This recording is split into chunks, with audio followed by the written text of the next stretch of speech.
Hi and welcome to the Lightleaders, a podcast for light workers and conscious entrepreneurs who are passionate about raising the consciousness of our planet and take action to make it happen. I'm your host, Alexis Lember, and I believe that we are currently in the middle of a global awakening of humanity, that right now is the time for heart-centered conscious people to step into our power so we can replace the old paradigm and bring the conscious new earth into manifestation. So here, I'll interview a variety of people who lead this movement of creating this new earth, whether they do it through a meditation course, a conscious podcast, or an ethical cryptocurrency. I call them light leaders. If you resonate with our mission, please help us spread the message by sharing this podcast. We're having more and more content getting censored, so we need your help. Make sure to stay in touch also by registering to our newsletter on thelightleaders.org. If you hear little nuggets you love and you'd like to share, screenshot this episode and share on your Instagram stories, make sure to tag us at the Lightleaders podcast and we will repost. I have a question for you. How can we build a new earth if we keep using the old systems? We can't. And this is why I'm such a fan of decentralized cryptocurrencies. I believe the old paradigm of centralized power and control is crumbling before our very eyes. The debt and money printing of governments is out of control. 35% of all US dollars in circulation today have been printed in the past 10 months. We are on the verge of a collapse of the old banking system and its currencies. I believe cryptocurrencies to be a safer store of value, an incredible investment opportunity, and a more fair system to build our societies upon. I am passionate about helping other conscious people learn why cryptocurrency is the way and how they can join the movement, learn more about how it works, and create their own secured and balanced portfolio. With my friend Fabrice that I've had in this podcast, we have created a crypto workshop for beginners. You will find more information on thelightleaders.org/crypto. Hi, and welcome to this new episode of The Light Leaders. Today, I am again with Michael Healy. You were here about 6-7 months ago, episode 102. And if you haven't listened to it, it's an amazing one. We talked about more in general, the tokenization about the economy. And today we'll dive into more specifically how it's going to change the world. Before we start the discussion, Michael, I'll do an intro again for the people who might not know yet who you are. So Michael Healy is the co-founder of Unit Ventures, building, investing, and powering the token-driven projects. He's focused on social impact and positive change through education, entrepreneurship, and empowering individuals. Michael got into digital tokens in 2010, whilst building the Android app for WikiLeaks and fundraising using Bitcoin when the government froze all bank accounts and donation portals. Michael has built several successful businesses with exits ranging from ChatRide, a peer-to-peer video encrypted conferencing technology, RateMash, a social network, and the WikiLeaks Android app, and many niche mobile apps used by millions of users worldwide. So you've definitely been in the space for a long time and an authority in it. So thanks for being back. I'm super excited to have you again because last time we had a more general conversation. Now you are launching, I think by the time we release that episode, Unit Ventures will be launched. The Light Leaders token, which is the token of our mastermind that we do with the Light Leaders, should also be live and released. Even an Alex token that I'm preparing. I don't know if it'll be ready by that time, but I'll share more about that. So exciting times. Thanks for being here again, Michael. Thank you so much, Alex. Really grateful for being here. I'm super excited for the LLT, Light Leaders token, as well as the Alex token. I think, it's really cutting edge in terms of what's possible in community building, in terms of personal tokens. We're really in such a groundbreaking point in society, where value and the economic system can be so greatly improved. It's worked extremely well for a lot of people, but it can work really well for everyone. So that is really the why, the underlying motivation to create a more fair and equitable system which works for everyone. Because can you share a bit more about that underlying philosophy in a way, which is that we have a lot of abundance that came from the modern world, right? But it has also a lot of inequalities and things that could be better. and that's where you jump in. Most definitely. So, there is so much resource in the world in terms of, food, in terms of real estate, places to stay. Yet there's a lot of homelessness, there's a lot of hunger, there's a lot of people who are living paycheck to paycheck, are really struggling. And it's not because, there's certain people in power who are greedy and they're like, I want people to be poor. It's really, or the founders like Jeff Bezos or, Mark Zuckerberg, who are inherently greedy, is because of the way the system is set up. So, in the way the world works at the moment, the founders, people like Bill Gates, Jeff Bezos, the owners of things, as well as their investors, control most of society.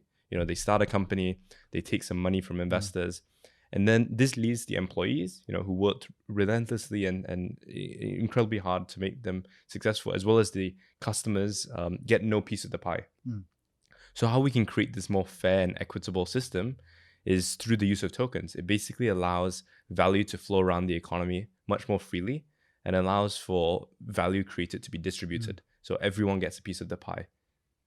And that's interesting because I've had people in this chair that have different opinions. And actually what I do with the Lightleaders is there are different parts of the spectrum. And personally, I'm thinking sometimes, okay, is it some of the people who control that really take advantage of people not having access to resources? That I still think is the case. But also and some people really insist on that. That's all control. But I can see also how it can be well-intentioned people that are taken over by a system that makes organizations greedy without necessarily having the people at the top being like evil or so greedy. So you have more, let's say, an optimistic view on human nature, on what's on why there are problems at the moment. Most definitely. And people like to criticize the World Economic Forum, the Bilderberg Group, the organization like this is really strong and powerful people. And I think I used to run a popular social network, a few million users, and then I fortunately got to work in an investment fund, like a venture capital fund. And then I remember in 2013, the head of the fund told me he was going to this event called the Founders Forum. So the Founders Forum is the most exclusive tech event in the world. To be invited, you need to have started a $500 million US company. And I was like, wow, this is super cool. This collection of extremely, successful and accomplished people. And I was like, wow, I'd like to attend someday. So the following year, 2014, one of my friends who is a member of the community and goes every year, he said, hey, Michael, there's this thing going on. And I was like, wow, I'd love to, I'm going to go. So I wore a suit, some smart shoes, and went in through the golf course. It was about an hour outside of London. And then I got to meet a lot of these people, people who you read about in newspapers and magazines. I would listen to the founder of Instagram, standing in front of me, talking to the founder of Skype, who's, explaining something to the founder of GoPro, the future of photography and video conferencing. And I'm like, wow, it's amazing. These people are human, they're just like you and I. I think the problem is a lot of these people are so disconnected from the everyday person. So, when you're flying around in private jets, when you've got hundreds of millions of dollars or billions of dollars, it's very hard to relate to the struggling single mom who can't feed her kids, or the college student who needs to choose between food or rent, So I'm super optimistic because having met a lot of these people and spent time with them, I realized that, a lot of them are going through a lot of anxiety or stress, thinking that if they don't, make more money, they're going to find it tough to please their shareholders. Their shareholders are going to remove them, and then they're going to have to be incredibly embarrassed and have to do something else. So I'm, as you say, quite optimistic and think that, these people really do want the best, and it's possible that they can create a system that works for everyone. True. And to be honest, they could also be like the puppets in a system where some people would control, but that wouldn't be this person directly. It'd be like in other realm. But anyway, that's not going to be the focus. For sure, absolutely. I just thought it was an interesting, different perspective. Most definitely, thank you. Yeah. So tokens. Yeah. How it's gonna look like 2-3 years from now? Will I have hundreds of tokens? Will I have the token of my favorite restaurant? Yeah, great question. So I think, tokens are very abstract, like for people who don't know what it's a token what's before, a token? They've never spent it, they've never used it, they've never created it. It's like, whoa, this is so new. So a good way I like to think about tokens is to think about two previous things that changed the world. One was the internet, and the other was the mobile phone. Okay. When the internet came out, people were thinking, how does this email thing work? Yeah. Do you have an email address? Yeah, I have an email address. Do you use it? I check it once a month, and I check it and, nobody usually emails me, or someone asks, with this email thing, what is this @ sign? Or should I choose a Gmail or a Hotmail or Yahoo? It's so complicated, I prefer just writing letters, giving to my postman, and you're going to get it. And there's no chance of you losing your password. And I'll cut you also. We've talked a lot about this in the first episode, so we'll do this one maybe shortly as a recap, and then we'll go a bit deeper. Amazing. So I guess, the cool thing about tokens, it's kind of like creating, what happened to newspapers, with the use of the internet, what happened to, landline sales is going to happen to banks, it's going to happen to governments, but it's very hard to see this future. Yeah. So tokens are basically an easy way for you to share value, distribute it. If you have a project or an idea, it helps you implement it and make it successful. So how it looks like, for example, let's say in 3 years, I have my Lightleaders tokens, I have Unit Ventures token, I have Alex the social, token. my Alex token, and that's like kind of, but I also own my favorite restaurants. I also own the social media platform I use. Absolutely. Your favorite the top gym. 20 influencers. Yep. Top your local musician. We actually talked, my friend Yano, who does the mastermind with me, he goes to CrossFit every morning. Amazing. And he talked to the owner, and they started having that high vibe chat around, and you could, if you come every day, then you get rewards in tokens. Absolutely. It's a great idea, because the way society is built at the moment, the incentives are not extremely aligned. Meaning if you have a good restaurant, I benefit because I love your tasty food, and you get paid for providing me this food. It would be nice to take this a notch up, where it's like, okay, now I'm on your team to make sure the food is good, so we cannot just feed myself and feed you, but feed everyone, And so we'd have like hundreds of tokens like this. Millions, in the gym tens of case, millions. I liked it because it was also something real in person. So you need obviously a bridge there, someone who validates that or maybe you just tap your card and you came. There you go. But you can get rewards that incentivize good behaviors. Absolutely. And it's going to pay to you for good behavior. I totally agree with you, man. And it's going to change the idea of value and money, because, value and money stresses a lot of people out. If some people, you got 2 jobs, you choose the one that, pays you a bit more, or you compromise your fulfillment because you want career prospects and opportunities. And the cool thing about tokens, it's going to really provide a nice safety net. Similar because I have people, we talk about financial freedom and abundance. Absolutely. And often they talk about having different streams of income. So here you'd have actually hundreds of streams of income. Absolutely. So everyone will turn to be a micro investor. Okay. They might not have a job, and they just spend their day looking at different restaurants, looking at different people and going, okay, I believe in this. Yeah. So then that's a really good intro for tokens and for what you're doing. People who want the more overall perspective on the tokenization of the economy, again, go and watch episode number 102. We had a really, really good talk about it. And now, more specifically, because you're launching your platform, I'm interested in, how is it going to look like? So you're launching the token and you're having a pre-sale, and then someone like me with the Lightleaders token for the mastermind, I'm going to launch my token on your platform. So you created an ecosystem where it's very easy to create a token. In a few clicks, you can create it. Now, the good side of it is makes it really accessible to the everyday person. Now, when I talk to people who are deeper into the cryptocurrency movement, there are some fears around the fact that I know it's not closed, but it looks a bit like a closed ecosystem. And so the questions are around, do I own my keys, which is the fundamentals in cryptos? Also around interoperability. Can I exit the ecosystem? Can I deal with other ecosystems? Because I think a lot of people in the web 2.0, we've been using amazing tools, but unfortunately they really want to keep you and enclose you in their system. And when you want to collaborate with other systems or exit, it's really hard. Has walled gates. And that's a fear I've seen a lot of people have with what you're doing. I totally agree. It's a completely, it's an interesting point of view. I think it's when people lack a bit of depth in terms of what unit is, it's easy to kind of fill in the blanks or, make some guesswork.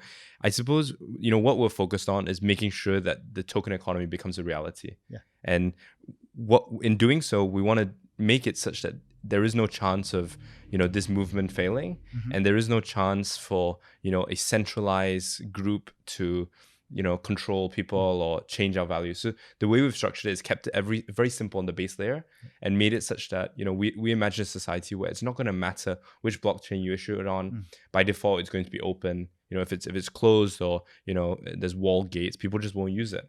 So we're of the belief that, we just want to enable it, make it super simple. And I can totally understand and relate that people, experience in the crypto and blockchain will look at what we've created and go, well, I don't, I'm not used to things being so easy, with crypto tokens and blockchain. It's so complicated, and also because you enter an email and you don't collect a wallet. So if you mint your token, for example, on TrustSwap or on different services now that exist, it's through connecting a wallet, which in the eye of a crypto enthusiast is like, oh, this is Web 3.0. Well, your platform looks like a bridge, but then it can look a bit I totally agree with you. So it is kind of similar to, when email kind of emerged, in the early 90s, when things like Hotmail, Gmail, Yahoo was around, people needed to set up their own email server.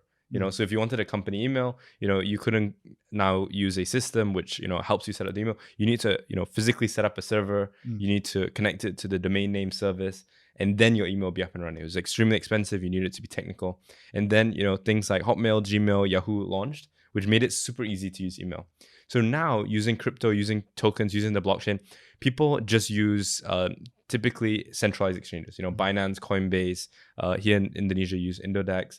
And it's nice, this past year, people have started to use things like PancakeSwap, Uniswap, SushiSwap, though it's still super difficult for people to use, and people are super scared to mess it up. It's complicated. People are like, okay, I don't trust this. I'm just going to use Binance or Coinbase. And we think that there needs to be a natural bridge and transition. Yeah.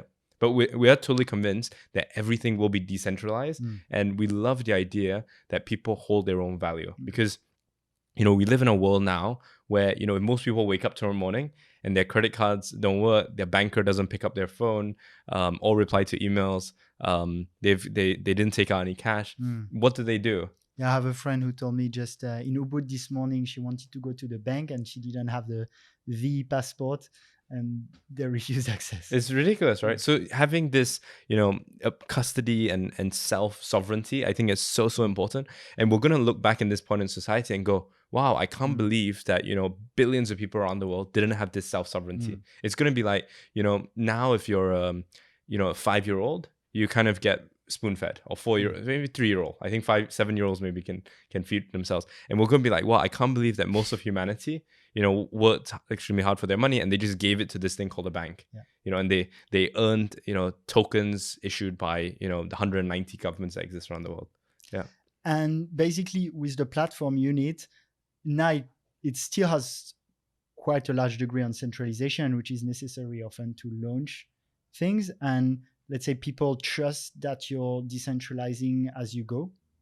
For example, in the context of owning your keys, if I registered today, I don't receive my keys, but it's going to come like in 6 months or a year.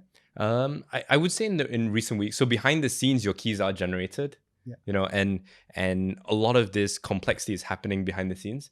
And, by default, we just make it super seamless. I suppose the next step is, complete decentralization, where even if us as the 60, 70 people core team and, our, various hundreds of people working on unit at the moment were to be removed from the project, or we just completely left, there's no chance of this shutting down. So, the really cool thing about Bitcoin is, it isn't depending on a single person. It isn't depending on the miners. It isn't depending on the core developers. It's just so decentralized. Fair enough, it could be more decentralized if there were more mining pools there, if there were more developers, though it's really a spectrum. You've got one level of centralization, like things like Uber, things like Facebook, things like Airbnb, and you've got complete decentralization where, you've got millions of tokens. Because even the idea that, some Bitcoin maximalists, people who love Bitcoin, they say, why are you making another token? Why are you using Ethereum? Just use Bitcoin. For me, this is super centralized. The idea that, there's only one blockchain to build on Ethereum, this is extremely centralized. Yeah, it's always a spectrum, decentralization. Absolutely. So I'm confident that we're going to see a world where there's, 500 million tokens amongst the 7 billion people that exist. And every year, we're just going to get more and more tokens that exist. And instead of banks deciding, you were going to give you a loan, or, venture capitalists saying, I like this person, I'm going to give them money, or angel investors. We believe in a society where money just flows much more freely. So, if you want to start a video agency, if you want to start a restaurant, if you want to start a TV show, first thing you're going to do, create a token, tell your friends, they'll buy some, or you give them some. You need some work done, some filming, you need some food, you need some, whatever equipment, you give them some tokens, or you sell some tokens, you give them, whatever cash, and then it's just going to increase the chance of things succeeding. Because entrepreneurship now seems super difficult, it's risky, because there is all this like question mark in between you starting and it succeeding, and this streamlines it. And everything's open source, I guess. Are you like me, like if it's not open source, you don't really trust any project? Most definitely. I think open source by default is super key. I think this treasury that we have is going to be super key. So other than supporting friends projects, like the Lightleaders, LLT Lightleaders token or the Alex token, I tend to not invest in projects now, because I think we're just so early in this ecosystem and everything is super highly valued without any underlying fundamentals. So this treasury provides this level of fundamentals. Okay, let's go to the treasury just after. Just on talking about the ecosystem and how it will look like to have different coins, just to rebound on that. Can you share a little bit about how you designed Unit, which is on Substrate? So that's the Polkadot ecosystem, right?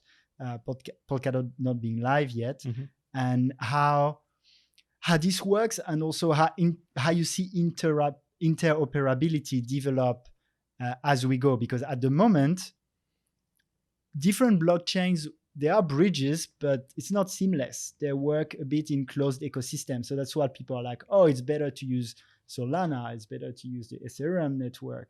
And I can see when I interact with people, it's complicated. 100%. So how is it going to look like, and what are you helping to co-create there in terms of interoperability? Most definitely. So, there are several projects that focus on interoperability, and interoperability, what that means is different blockchains talking to one another. So let's say you wanted to receive Ethereum, and I hold Solana, or I hold DOT tokens, Polkadot.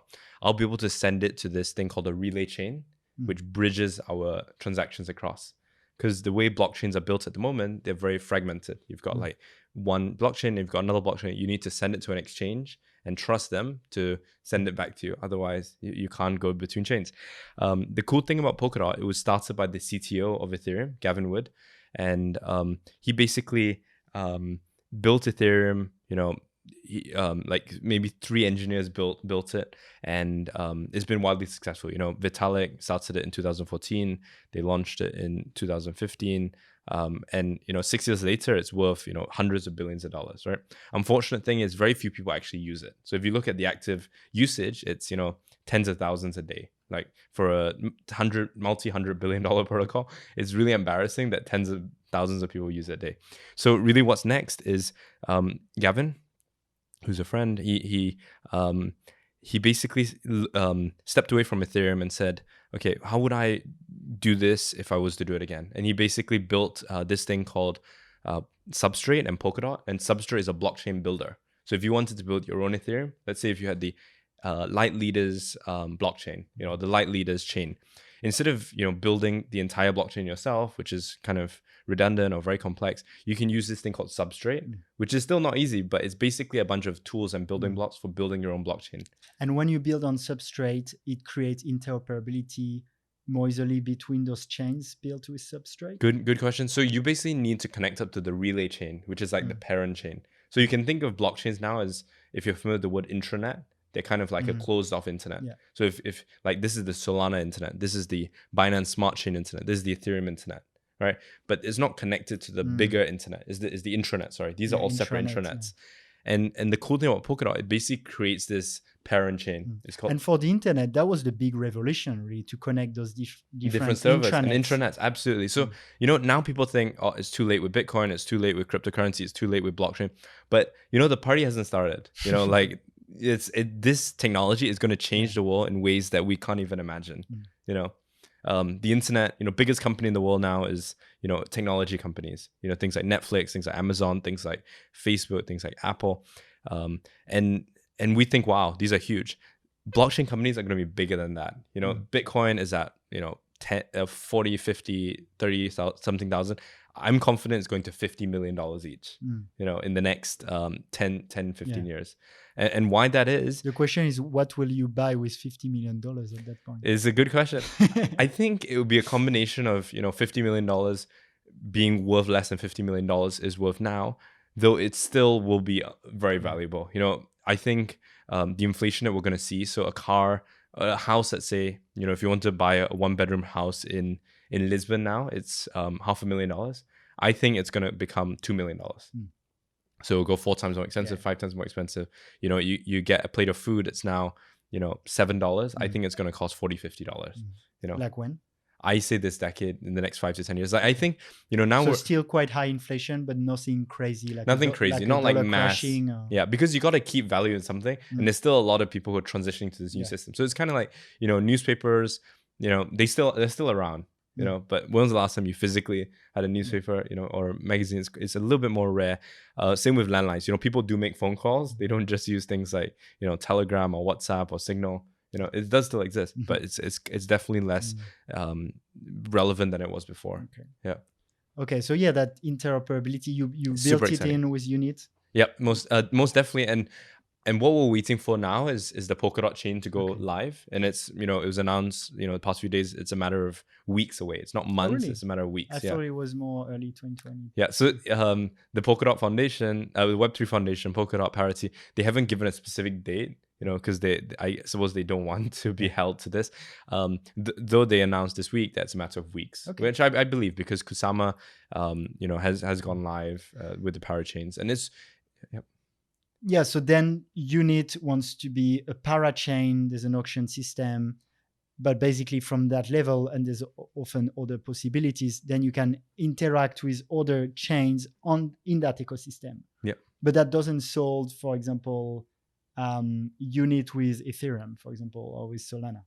Oh, actually it does. So the cool thing about Polkadot is they've actively worked on all of these bridges. Okay. So, Solana bridge, Bitcoin bridge, Ethereum bridge. I have a friend working on a Stellar Lumen bridge. Okay, so my Lightleaders token created on Unit, can I easily see it like make an ERC20 token, and it can also be most definitely linked across. So really, where we're moving forward with Unit is where when you create a token on Unit, it's powered and secured by the Polkadot relay chain. It also will set up tokens if you want on all or as many chains as you want. Wow. And what it will ensure is that the total supply of all of these chains adds up to the total supply that you mentioned. And it's not depending on you to keep that safe. So if I bought some of your tokens on Binance Smart Chain, I know that I don't have to trust you that these Binance Smart Chain tokens are linked across to issuing it on Cardano, issuing it on Ethereum, because, Unit takes care of this cross-chain interoperability powered by Polkadot. Yeah. And then in the future, we won't really care about what chain, at least from a user interface, right? Absolutely. And even from a creator perspective or technology perspective, it really doesn't matter. So same with internet companies. There are a bunch of server-side or computer languages. Like there's one called Node.js, there's one called Ruby on Rails, there's one called Python. Most people who use the internet, they have no clue. PHP, like all they care about is it works. And as a developer, if you know PHP, using Python, using Ruby on Rails is very similar. You have a database, you have a front end, you've either got an API or you do server side. It's really quite similar. So that's when it becomes commoditized. Meaning, whether you're powered by Ethereum, Bitcoin, it's Okay, I'd love to talk about the treasury, because that's one pretty revolutionary idea. Thank you. Around Unit, right? Yeah. So you change with Unit, there's a treasury that's linked to it that's meant to give more transparency and protection to the investor. Most definitely. And, this treasury concept is super, super simple. And, we're going to look back at it and go like, wow, I can't believe every single token that existed and created didn't have a treasury. We were just, speculating and playing in this crypto casino, because, for instance, I had lunch with a friend yesterday. He's like, Michael, there's this project. It's gone up 3 times in price this week. I don't want to miss it. What if it goes up 3 times again? And for me, I'm like, wow, it's crazy that, this is a project without a treasury. And my friend, who's quite a shrewd investor, he has no clue about how the performance of it is. So the treasury basically grounds it to some form of economic reality. So it can't go up 3 times this week and go 3 times next week and 4 times next week. And then it's like, okay, like how do we tell if it's real or sustainable? So the treasury is a place where you lock in on the blockchain assets that have a value that can't be touched even by the creator, guaranteeing a certain value to the investors. Most definitely. And it provides a way you can compare different tokens and go, okay, which one is more risky and which one has more potential to, recoup this risk. So, for now we have about 8,000 tokens that exist in the world, and it sounds like a lot, but it's really not. And if you look at the 8,000, other than the top 150, a lot of these projects the team have left, it's kind of died, and even the top 100, 150, most of them even don't have products. I thought in 2017, next year we're going to see real products, we're going to see real problems being solved, real services. And now we look back at it and we go, okay, if you ask all of these, diehard crypto blockchain fans, okay, which tokens have you invested in? Which of these have you actually used?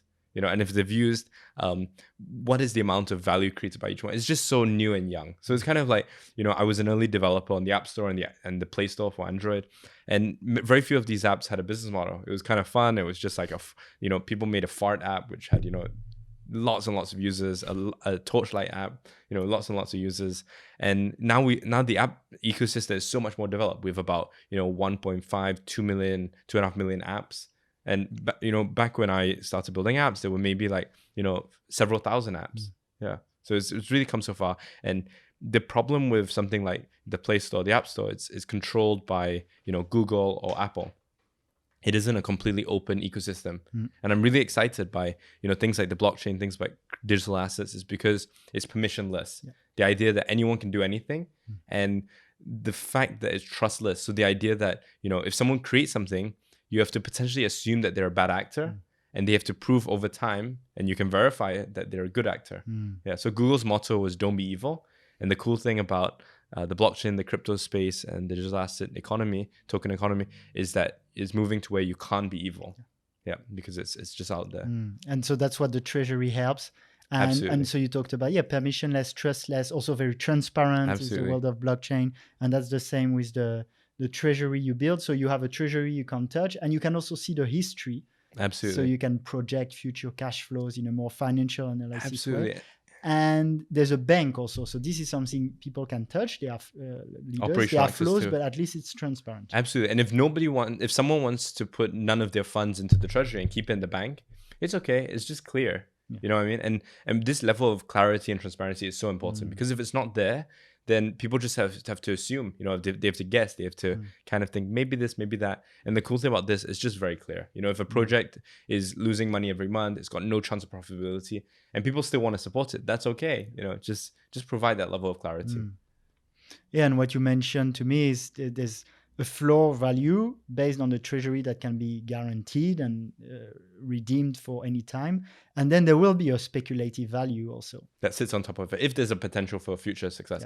Yeah. It's maybe a little bit similar to a bank. So a lot of banks, you put in your hard-earned salary or your money or your investment profits into the bank, and they're loaning out money. So at all times, a bank might be sitting on 10 billion or 100 billion or $10 trillion of value. Right. But if everyone asks for that money tomorrow, they don't have that. It used to be 10%. I think now it's even lower. Even lower. And there is no accountability there. And people also have no clue. They can't check, okay, how much of these funds are there. And it's a complete black box. So you kind of give money to your bank and you're like, okay, in the worst case scenario, if they can't pay me out, the government will bail them out. And when the government bails them out, as we saw in 2008, as we're seeing, what will probably happen in the next 12 to 18 months, everyone suffers, because the government is basically, the public bailing out these privatized financial institutions. So in 2008, we didn't have the crypto raft.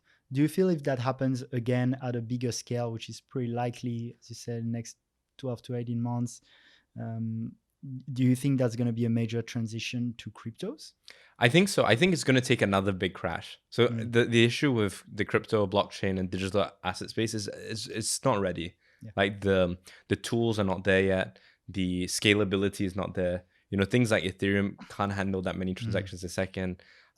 Things like Binance Smart Chain are a little bit centralized. Solana people talk about, but Solana went down 2 weeks ago, and the team managed to get it up. The idea that if you can just restart and turn on a blockchain, then it's a bit problematic. The fact, that introduces a level of centralization. So I'm excited for this underlying technology to be so robust that everyone in the world can use it, and there's no chance of it. So maybe failing. next crash there'd be like a lot of more early adopters that make that transition. Most definitely. People already in it that go deeper in it, Most but definitely. wouldn't still hit the top of the bell curve. 100%. So 2025 is where I think most, early adopters like yourself or I, people understand finance, people understand technology, people care about, this new economy changing the world. That's 2025. 2030 is when, your local farmer, the person who works retail jobs, they're going to have a portfolio. They're not going to take a retail job if they don't have a stake in the shop, things like that. And back to Unit, do you also make it easy for people to pay with the tokens? So for example, in the case of that CrossFit gym, can I easily pay my subscription? Most definitely. So the cool thing about Unit is we have 6 different features, which make it really easy for people to build community, to actively use tokens. The first one is search. So that basically allows you to search by tags, and you can find exactly, someone who's willing to accept this specific token. So within, the community tab, there's a search field. So that's like a marketplace. The second one is stores. So this basically allows you to add products and services and subscriptions for people to pay using the token or, another token. The third one is contests. So this is where you can give prizes. So for instance, you could say, if you come to a gym and you share a picture on social media, or if you come to this many classes, you get rewards. That's super, super cool. The fourth one is polls. So this is super relevant to governance. So it's like, should we open the gyms on Sunday, or should we give everyone a compulsory rest day? And people can vote based on the number of tokens or based on the number of people, and that can be interpreted. And then we have news. This basically allows people to submit news articles and vote on it. Yep. Actually, I want to have you back for governance. Yeah, I would love that. I think governance is so important. I think one nice way to think about it is imagine, the whole Earth was one government. So you have the Earth government, which is kind of like the United Nations, right?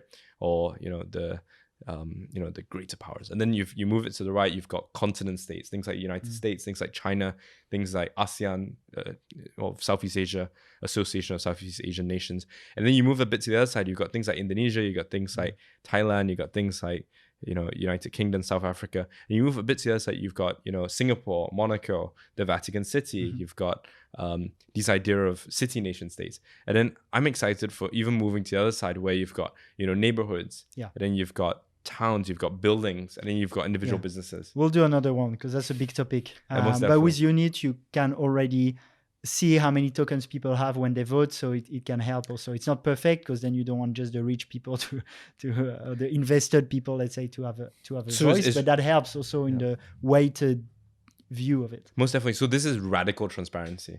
The idea that they say voting is confidential, but then it's easy to fix. The problem with confidential voting is, you can give a voting result and you can't really verify it. So we're excited where, it's very clear, it's very transparent what people voted for, and everyone just being okay to stand by it. Yeah. I have a few questions just to challenge a little bit. One is on the regulatory aspect. So, okay, I do a business and all of my friends can become micro investors. How does that fit into the picture of regulations, and where, if you invest in a project, for example, in the US, the SEC is here to protect you. So if you don't have $1 million, you're protected. Accredited investors. You're protected. You can invest it. Most definitely. So we take regulation extremely seriously. We think, the regulators, rules exist to protect people. What happened in the early 1920s, 1930s, there was this thing introduced called the Howey test. And it basically prevented people from scamming others, in the sense that some people would, say that they have an idea for a farm, raise a bunch of money for the farm, and there was actually no farm. There was also a movie, The Wolf of Wall Street, where you see how cruel it is, that elderly people with their hard-earned savings get conned into buying something which doesn't exist, or it's very different from actual reality. There's so many scams in the crypto market at the moment. At the moment, we look at everything as in the crypto as almost like a Ponzi scheme or a scam. It's kind of depending on newer investors, or there's just no transparency. What we're optimistic though is that we think this treasury, which is very simple, is going to solve a lot of it. It's just going to provide this radical transparency. And people talk about total assets locked, TLV, total locked value. People talk about, the market cap being an indicator, but we think that, this is fundamentally broken, and we think it's just a very easy way of not building underlying value. So it's kind of like, imagine the Alex token was valued at $20 million now, and you created it maybe, a year before, and you don't have a treasury. If you said, okay, this treasury is a good idea, you're basically admitting that your token is not backed up by anything and it's entirely speculative value. And you need to figure out now, how can you create some real value through selling products and services, or demonstrating a real economic value to back up this $20 million valuation. And if you aren't able to do that, now you're basically admitting that you're overvalued. So the token will have to crash. A lot of people are going to, get burned. Okay, but to go back to the regulation, I see why there could be a need to protect from scam. I'm not super aligned that it's necessarily the primary motivation of those boards. But anyway, is there a risk though, if I do that some regulatory board comes to me and says, well, all of those people that invest in your token, they're like shareholders and you aren't registered to do that? Yeah, it's a very valid question, a very valid point. So I think the approach is to approach it in a way where the tokens being sold are not as an investment. They're more like a way of supporting or contributing and getting behind the project. And it's very similar to, a handbag sometimes costs $5,000. And people say invest in a Chanel bag, or buy a $1,000 pair of shoes, and that's like invest in yourself, dress well, but people buying these bags or shoes, they're not doing it because they think, they're going to make tens or hundreds of millions of dollars from it. They're doing it because, they really like the shoes or they want to support. So I would, advise and suggest, token projects to be very, conservative in how they approach the projects. Don't promise the world, kind of assume that everything they do is an assumption, and build up this treasury as the indicator of real economic value. Because I used to work at a venture fund, I've run a number of tech companies. It's always focused on hyper growth. All the valuations are just skyrocketing and people are throwing money at things to get bigger and bigger so that everyone can raise their next fund. And for me, this isn't healthy. It needs to be done in a very grounded way, which is long-term and sustainable. Okay. Is it okay if we go for 5 minutes more? Yeah, most definitely. Okay. And so, I guess it's not fully within our controls anyway, and we'll see what happens, but it's smart to go in the direction for sure of we're having value rather than being an investor. Most the way definitely. It's worded. Another thing I thought about was as I create my Alex token, and maybe you have your Michael token, most and definitely. John has their John token. With Instagram, there's that status thing, I have more followers than you, and that's been the shadow of Instagram. Aren't you afraid that you create a world where I go oh yeah, Michael, your market cap's 2 million. Yeah, okay. Well, my market cap's 10 million. Yeah, like the follower thing on Instagram. Absolutely. So this is very interesting because it's all about the way you interpret things and you view perspective. I'm excited where it's like, wow, Alex, your token is so much more valued than mine. How can you use that value to support more people? Your token is so much more valued than mine. It makes me more of an interesting opportunity. And look, I'm not blaming the tool. Any tool can be used for good for and bad. Yeah. And I'm just seeing that coming, and that doesn't mean the tool's bad. Have you thought about it? Absolutely. And I think what this is going to do, it's going to encourage people to support people who are up and coming. So if someone's like, LeBron James, or, you got a big company like Apple, people are going to be like, okay, it's already so big. I want to be interested and support things that are very small and get them to a good state. Okay. So someone who's living on the street, going through some mental health difficulties, we want to issue a token for them and support them, get them to a good state. So now a lot of, homeless people, a lot of college, graduates, they're really on their own. Maybe their parents, if they have, some support there, or family or close friends. But then, people, are really so occupied by themselves. It's very hard to care about, the person on the street or the person who just graduated university, or even a high school student, or a up and coming athlete. But tokens basically allow everyone to go, okay, this is your dream. I want to support you in your dream, so that when your dream succeeds, I'm able to support other dreams. Yeah. So the money becomes or the value becomes just a tool and a piece that people think about alongside in supporting the vision and dream. Yeah, thank you, Michael. And the way I explain it, because I'm actually creating my tokens and helping conscious communities do their own, because I'm fully It's aligned amazing. with your vision. Often I explain it's a combination of crowdfunding in a way, of turning your customers into investors that are vested in your success Absolutely. also, and to interconnect projects. That's maybe one thing we can talk quickly about, is how in the treasury I can have unit tokens and can have the tokens of my men's network and my Tantra group and my good friends who have a token too, which makes that as they thrive, I thrive too. And that kind of financialize oneness almost, or at least a paradigm of collaborations over competition. Most definitely. So imagine you have a men's circle, and I launch a men's circle because yours is really successful. You know, you're gonna be like, cool, Michael's launched a men's circle. I'm gonna buy into a men's circle and then send over some people from your men's circle to mine so that we both thrive. You know, and I'm gonna be like, okay, cool. Can I buy into your men's circle? Can I give you some of my men's circle so you can mentor and guide me? You know, so instead of it being like, okay, you've just started a competitor. You know, it's like, cool, you're helping me push forward this movement. We're all in this together. Yeah. Yeah. And that's what we do with the Lightleaders Mastermind. We have a lot of token from the businesses of the It's people who are amazing. part of the mastermind. I'm a big fan. So it's like next level mastermind. We don't just totally share agree. ideas, support each other, promote our projects. We're actually vested in each other's success. We'll Totally agree invest with in your you. unit token. Most definitely. And yeah, that's very And you know, exciting. I'm excited for this conscious economy, you know, the Lightleaders token economy to grow to where there's hundreds of projects and then thousands and tens of thousands. You know, and you can, you know, see, okay, these guys need a little bit of help. This girl is amazing. We want to help her achieve her vision and dream. Yeah. Yeah, that's super exciting. Okay, I mean, we could go for another 2 hours as each time, but I'll have you again. Thank you. Is there anything you feel you want to cover too that we haven't covered? I think we've covered almost everything. Maybe worth mentioning, we have a unit masters program where we teach people. It's free. It's 6 weeks about the blockchain token economy. So I've just joined, by the way. Thank you. Yay. And then we have a unit conference, which we're running. So these happen every 6 months. It covers industry, cities, the crypto industry. So if anyone's keen to be a speaker or to attend, please ask someone in our community for an invitation to both of these.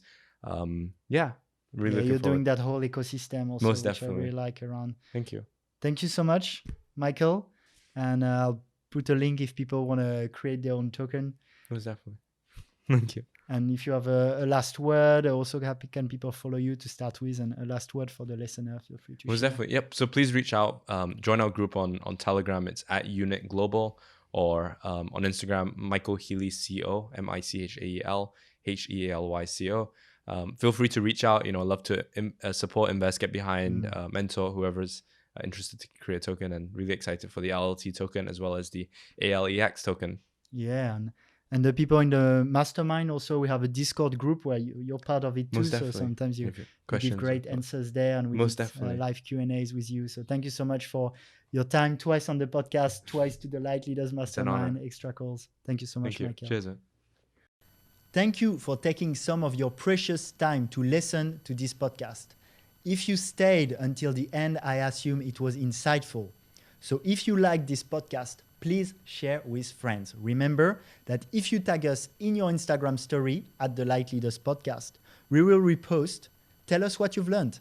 You can also leave a review on your favorite podcast platform. Now, if you want to stay posted about new podcast releases, especially as we get censored more and more on big tech platforms, make sure to join our newsletter and our Telegram. You'll find the links on thelightleaders.org. And feel free to contact me directly too, whether it's for feedback or potential collaborations. Thank you again, and let's co-create the conscious new earth together.